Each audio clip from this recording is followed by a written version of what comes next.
What's up? I'm Shira Lazar, and welcome to K11 Conversations. I am the founder of What's Trending. I'm a broadcaster, host, and interviewer, as you'll see here. I'm also a creative entrepreneur, and I consult and advise with Web3 projects, including the project we're about to talk about today. Now, thank you again to K11 for having us. K11 Conversations are all about creating dialogues across different platforms in line with K11's social mission to incubate talent and propagate culture and push the new frontier of art. We're going to be discussing the intersection between creativity, culture, and innovation. And also, you definitely need to check out K11's MUSEA's MetaVision campaign. It's an exhibit of 200 plus NFT artworks with some of the world's biggest names in the NFT business from April 29th to June 19th in Hong Kong. I wish I could be there, but sadly I'm not. I'm just here virtually with all of you. With this, they've been able to nurture, develop, and a unique relationship with global artists and administrators in the art world and curators. So really exciting stuff that they're doing. And I'm just so excited to be here today. And we have two great people here to talk more about that, from Remarkable Women, the project, and also the House of First team. Welcome, Rachel and Nick. Thanks for being here. Hi, Shira. Hi. Hey, so let's start with you, Rachel. Just give a little intro in terms of who you are, how you got started in all of this. Yeah, for sure. So I'm an illustrator based in Toronto, Canada. My style is extremely color-filled, pattern-filled, a lot of language and typography used within my work. And this year I had the amazing opportunity to work with House of First to create Remarkable Women. Amazing. Well, it's great to have you. And Nick, how did you get into all this craziness? I'm the luckiest guy in the Web3 space. I was very lucky. My younger brother was a collector very early on when the space was really starting to explode about a year ago in May. And I was very humble and listened to him and some of his friends that were really very impactful and influential very early. And once I got in and found out about NFTs, I really just became a full-time collector. I really never thought about entering the space for employment. I had just all my life really wanted to collect art, but I travel a lot. So physical art for me wasn't a really great option. And once NFTs came around and I could own digital art, it was kind of a whole new window of opportunity for me to collect beautiful art and not have to personally handle it or worried about shipping it or maintaining it. But I was very lucky in January to come on as the Chief Marketing Officer of Landmark Ventures in New York City. I'm the Chief Marketing Officer of our Metaverse team, which is the Royal Society of Players. That was our first NFT project. And now the House of First. And the House of First is basically an NFT launch pad. We work with artists like Rachel, Ian Murray, Butcher Billy to curate NFT collections for the first time for these artists to help them enter the space safely. It's very confusing for a lot of people and for artists too to understand the way NFTs are transferred and the communities are maintained isn't always really what their specialty is. Their specialty is to create art. So we kind of offer an intermediary where we work with these wonderful artists to produce and curate consumable NFT collections for our consumers and our community. And we really offer our community a safe place to buy NFTs. I think with all the different NFT projects that come out, people can get lost. And if you find an organization that sells you an NFT and it's safe and you have a great experience, we figured if we could just continue that and provide that experience with different artists and different collections, it would provide a lot of value to people in the space who are a little concerned about how scary and how difficult it is to navigate the market. We wanted to be a really one-stop for art collectors. That's awesome. Definitely needed as we navigate this space. Rachel, as an artist, why were NFTs attractive to you? Because it was something at the time you probably didn't know what this was or what the point was even. Yeah, absolutely. When I got proposed this project with House of First, honestly, I had heard of NFTs, but I really knew the bare minimum, and I'd actually never really thought about doing it myself. And once they sort of explained the ability to really connect with individuals, I'd done illustration. Illustration is my job, and I work almost I'd say like 98% of the time, I work with businesses. I work with big companies who need illustration work done. And being able to create a collection of art that is being sold to individuals, it's a different ball game. It's really exciting. It's really a cool way to be able to really connect with people and create a community. And also, I think it's important, since we are doing a 101, to talk about the different types of art that can be in the space or that artists can create. One of ones and generative. Who wants to take that? Who wants to explain that and that process? Yeah, I can explain generative art. Okay. So Remarkable Women is, it would be the majority of the collection is classified as generative art, which means the artist creates a base, and then there are multiple traits that get stacked up on top of it to create an original. You could think of it like a paper doll that you put different items of clothing or accessories or backgrounds or words, and each end result is an original piece, but it is generated through a computer system that it runs through. The artist has created every single piece, but they've not necessarily chosen each element to be put together. It is randomized, which is pretty cool. As an artist, I'd never done this before, and it was so cool to see the sort of randomized end results that I would have never been able to even come up with myself. And I loved that. I loved seeing my own work, but created in a slightly different way that was almost outside of myself. And anyways, I thought it was a very interesting experience. But also, within Remarkable Women, there are 12 one of ones. So we made sure to have a couple that were 100% each thing. They were individually chosen for each thing. So the colors were it's a one of one. It's a piece of art that is illustrated by me. That is like a unique piece of art versus the generative, which are unique ones, but it's generated. So with that, I know you have some past artwork. Can you share that right now? Yeah, or are we about to check out?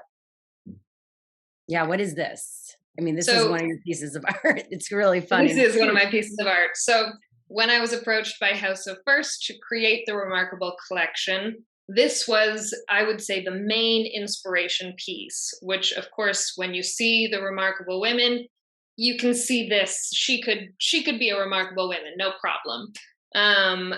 We were focusing on, we wanted to have a portrait view, so just chest up, and we wanted to see how much individuality and movement can you create in just a chest up portrait view. So you can add, of course, text, you can add movement with the hands, and within my style of art, I work with a lot of color, a lot of patterns, and a lot of messagery that I like to speak through my work, which is generally feminist. So this was definitely the base, but then within other work that I've done, I've done a lot of words on clothing, lots of fashion, lots of sort of motivational sort of messages to come through. I love when patterns get all piled up and kind of jumbled up and sort of, it almost looks like it clashes, but somehow it weirdly works. And a lot of the words that I've used in my past work show up, do little cameos in the Remarkable Women collection. This piece was another piece that we looked at a lot, sort of behind the idea of adding traits. So when you only have just a portrait view, a lot of traits that you can add are, of course, different hairstyles or no hair. You can do glasses, you can do earrings, necklaces, different clothing. Each element that you add or take away really continues to tell a story. All of my work always has quite a heavy base in fashion. It's actually where I used to be a fashion designer before I became an illustrator, so I like to carry that through into my work now. This piece was another piece we looked at when we were sort of in the very beginning stages of how do we add movement to the Remarkable Women collection. So depending on where you put your arms, how you are holding things or not holding things, resting, and sort of the position of the body can really change the message that comes through. And even in my past work, even when there's not words specifically on clothing, there's always words in the background, just sort of reinforcing the ideas that we're trying to tell. And this last piece, this was the base idea, of course, for the scrunched hoodie, which was brought into the Remarkable Women collection. And, it's one of my favorites. I just love it. I think it tells a really good story, and I think a lot of people can relate to this. So cool. All right. Thank you so much, Rachel, for sharing that. Now, Nick, when you approach an artist to do something like this, obviously they have some of their core art, some of their past stuff, and then you figure out how to make it into digital art. But what other things do people need to take into account when they want to launch an piece of NFT art? I mean, there's so many other parts of it, from smart contract capability, minting, whitelisting. Now we say pre-sale listing, marketing for the project. Can you go through some of those elements? Yeah, I think what a lot of artists don't realize is when you drop an NFT collection, you're opening a business. And a lot of them don't want to open a business, and all of a sudden they own a business. And, because you are so close and have access to your community, it's kind of like having a company with 10,000 investors that talk to you every day in a chat. So it's a very personal relationship that a lot aren't ready for. I've got some friends that were artists that came into this space, and they were a little bit taken aback that the day after they dropped their art, there were so many people asking about utility and, the requirements to be now the CEO of this collection. We felt that really took artists out of their pure element, which is just to be creators. I mean, that's not things that artists should stress about. We don't think. One thing I'm proud of in my partners at House of First, and every time we meet an artist for the first time, we let them know like it's their vision. We want to help curate it and put it in a form that is consumable with NFTs. But really, what we want to do is help with the smart contracts, listing it on the platforms like OpenSea to sell them, the actual sales process and collecting the money. A lot of the boring back end stuff really isn't something that it's something that can ruin the NFT space for artists, when really they should be enjoying the space. And I think because our team was so early, we've got a big team and we've got all of the tools that would really be hard. I do have a lot of friends that call me about, they want to start their own NFT. And, I really suggest that first start collecting NFTs, get in some communities, maybe work for a team first that drops their own NFT. Because coming into the space yourself, again, there's no barriers to entry. And anybody can do art, they can put it on the blockchain. But to market it and sell it and provide utility and to run a community really is a lot more than anybody expects. We tell everybody, really think of it about 10 or 20 times more and then double it again. It's really a lot of work on the back end. And I think what House of First does, and we've had great feedback from Rachel that's been positive, from Butcher Billy, that kind of said, we just kind of gave a platform and kind of a new window and a medium for them to really just express themselves. Not, in a decentralized network, the last thing you want to do is really curate. We've got opinions that kind of flow through their own style, but really we just want to make it a fun place for artists. And again, just as important for our community and collectors. People talk about rug pulls and, it's scary to buy NFTs. We want to be the safest NFT that you can buy. And even if you don't love all the utility we might provide, it's always going to be from a great artist. So it's always going to stand alone as utility, as art. And we're always going to work to find great artists. I know I've got some projects I invested in a year ago when I started. I didn't even know who the artist was. And I almost feel shame now. I would really never get into a project now unless I was familiar with the artist and kind of fell in love with their work and, you know, their story. And I think we tell the story of a lot of our artists also within the House of First, which our community loves.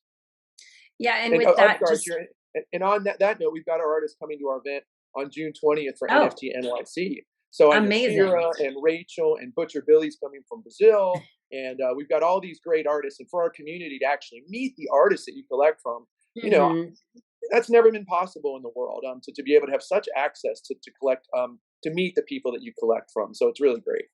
So for context, and I think we kind of referenced it, but can you both give the vision for House of First and the Remarkable Women collection so people just kind of understand where we're coming from when we're referencing all these things? I guess, Rachel, I'll start with you when it comes to the Remarkable Women collection. Yeah, so Remarkable Women is a collection, and the collection really, we wanted it to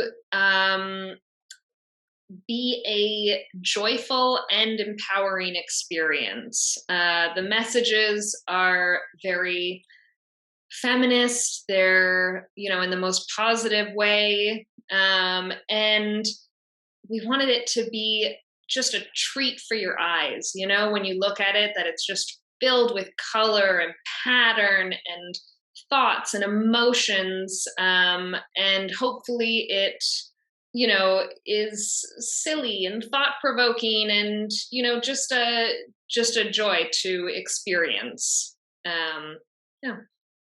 Love that. And Nick, also, you've been talking a lot about House of First, but overall, if someone wanted to connect with House of First or work with House of First, what does House of First do? Well, you know, the best ideas are from necessity. They say that necessity is the mother of invention. And really, as a collector, we saw a need in the space, number one, for artists to enter the space safely. They just didn't have the knowledge or the you know, the experience to enter such a tricky space. And we, as collectors, Zeev Klein and some other people at Landmark, decided, you know, we could really provide the tools to make these artists successful in the space and really have an enjoyable experience. We saw the need for that from artists that we were fans of that did NFT drops that weren't successful, and they really were. It was a shame because some of the great art just didn't hit off. They didn't have the experience. And secondly, we had new friends that were entering the NF space and saying, "Man, we bought the wrong project," or "We bought a project and we got rugged." They were anonymous developers and anonymous artists. We really wanted to make sure that we were a docs team. What that means is everyone on our team is on LinkedIn. People know who we are. You know, you can find our Web2 resumes and know that we're legitimate in our experiences. And we thought, as collectors entering the NFT space, wouldn't it be great to have a company or an organization that was bringing collections with a lot of intent and purpose and a safe buying process? And we're really proud of that. And in particular, when you speak about the artist, you know, we have different intent for different collections we have, but in everything we want to do good. With Rachel's collection, we really wanted to have a collection that built the foundation of our community to be very inclusive. The NFT space, if you look at the numbers, there aren't a lot of women, there aren't as many minorities as we'd like to see in a decentralized network, and we thought we could impact that. So we have, you know, in addition to Rachel's collection, we have a new collection that I can't talk about that we just announced called Black is Beautiful by an artist named Nick Davis out of Tampa, Florida, who is a very inspiring young man who's had some medical struggles that doesn't allow him to work and to really fall into his art. But that's not a generative project. That's going to be a one-of-one collection. We think for Nick, that's the best route to go. We think for our collectors, his one-of-one art is the best way to go. And we can't wait to bring this, you know, certifiably awesome, impactful art about the Black experience in America to the world, and for our collectors to have another impactful collection from a renowned artist. So we just really felt there was a need to facilitate collectors and artists in a wild space and make it a little safer for people. But still really exciting with the art. Butcher Billy, Ian Murray, Rachel Winter, Nick Davis. I think we're really proud because, you know, our vision was that after being around for maybe a year, that we could look back and go, look at all these amazing artists that we put together under one roof and one Discord. And, you know, for me, I took a step back the other day and was like, wow, we're really building something great here. Well, yeah. So, what is unique about this space? Like, how is it innovating the art world? Some people might say, oh, this isn't a space to be taken seriously. Why would I do an NFT? What's the point? Can you Oh, share what the innovations are? yeah. Yeah. I mean, for me, I have always been a big fan of art, but I also travel quite a bit. I've always moved every 2 years, and I'm really a big world traveler. I don't like to stay in one place, and I'm a minimalist. I don't like things. I don't like having a lot of things, but I always really valued the beauty of art. I always had friends that could collect art. Once I found out that digital art and digital assets with NFTs and the blockchain, I could own those. I could go to Costa Rica on a whim and take my 130 art pieces with me. For me in particular, and I think a lot of people in the world that dreamed about being at an auction and holding up the ping pong paddle, that was always in movies. And I always thought, oh, you got to be rich to auction art. Well, I can participate now through the digital world. It works for me. I also never wanted to store art. If I ever did buy a painting, I knew right away, well, that's money's gone. I don't have the expertise to sell a painting. I don't know what the secondary market is. Again, now that it's an NFT and it's digital and on the blockchain, not only can I sell it easily, I can sell it to anybody in the world instantly. That changes the whole idea for me buying an art. It's not as risky a proposition to spend $1,000 on a piece of art, knowing that if I wanted to, I could probably get some money back for it immediately. And just the fact that it's become so easy and accessible, I think that technology has really just given a whole new door for people to collect art that otherwise never would have had an opportunity to collect a Rachel Winter or an Ian Murray or a Damien Hirst or a Dalek. So digital art, I think, has just really gotten into the homes of more people. And again, it's because of digital ownership, which the blockchain provides. Amazing. Yeah, I think people don't realize the fact that, in the past you'd buy a piece of art and great, the artist would get the money. But now if it increases in value, they continued making that money, which should be happening, right? Like that's how artists continue to build wealth. And there could be a win-win for both the collector and the artist. I mean, what are your thoughts on that, Rachel? Yeah, absolutely. The ability now, as I've always been a digital illustrator, and I've never been able to sell my original work. It's always been prints or a copy. The original work has never been able to have the actual stamp that this is the piece, this is the original piece, this is it. And NFTs has completely changed that. It's made it so that we're now in the art game. Digital artists can now actually create original works, which adds so much value and so much sort of like artist clout almost, that now you are actually a part of the art world. Whereas I think before, a lot of digital artists sort of felt a bit excluded, because you can't sell a digital thing because it's always replicatable and changeable and all of this. But with NFTs now, it's like, this is the final piece. This is an original piece of art, and you can sell it to collectors. And that's because it's on the blockchain, folks. That's why it's what makes Web3 so unique. We're throwing out a lot of buzzwords. We appreciate your patience as we all learn together. So imagine, a transaction. It's like, made on a bank ledger. You could see it.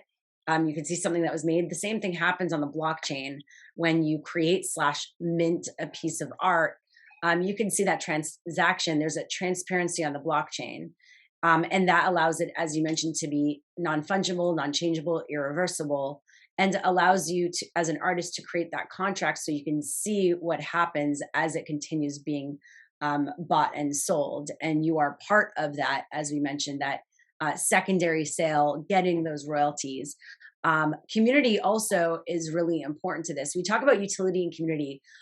Nick, can you talk about what that means when it comes to NFT art? Yeah, I think I have some people that are new to NFTs go, what is that NFT worth so much? Why is it valued so much to have a Bored Ape? Coincidentally, they just announced from June 20th to 23rd, their big events in New York. And that's the value. The value of the NFT is a few different components. One of it is the beauty of the NFT, but really, you said the keyword. It's about community. And one way I try to explain it to people that maybe they can relate to, imagine it's Christmas Eve and you're in a diner by yourself and you look across the street at the bar and a biker gang pulls up. Let's think about those biker jackets as an NFT. What's the value of that biker jacket? Sure, it's a cool jacket and it's different and it's got badges, but what it really represents is their membership in that family, in that community. To that person, that biker jacket is, priceless. It could be worth who knows how much. You couldn't get it off their back because they're members, the other people in the community that own those biker jackets. Again, that's a family. And within NFTs, it's just that membership in a community. And the symbol for it is now an NFT. Again, an NFT is just a placeholder for representation or participation in a community. Maybe you're in a fraternity or a sorority. Maybe you were on a soccer team or a sports team, and that was your family that you traveled with, and your jersey on that team represented the community and the family that you've spent time with. For a lot of people, NFTs have allowed those communities to not only be local, but be global. And that's really the fun part for me. I have friends in my NFT communities that live all over the world. And now when I travel a lot, it's as simple as putting something on Twitter and saying, I'm going to be in this city or this city. And, these people with my similar likes, interests, values that I collect these NFTs with, that those are my new communities. And they don't just exist online.